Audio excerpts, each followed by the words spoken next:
ఈరోజు దైవజనుల కంటే గొప్పగా నేను వాడబడాలి, గొప్పగా దేవుని కొరకు బ్రతకాలి. అమ్మ, వారికంటే గొప్ప ఆస్తి సంపాదించాలని ఆశ ఉంటుంది.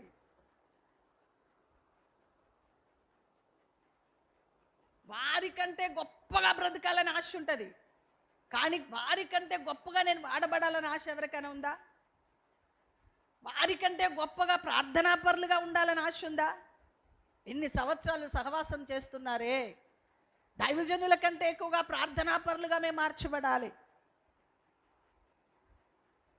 వారికంటే ఎక్కువగా దేవుని కొరకు నేను సాగిపోవాలి.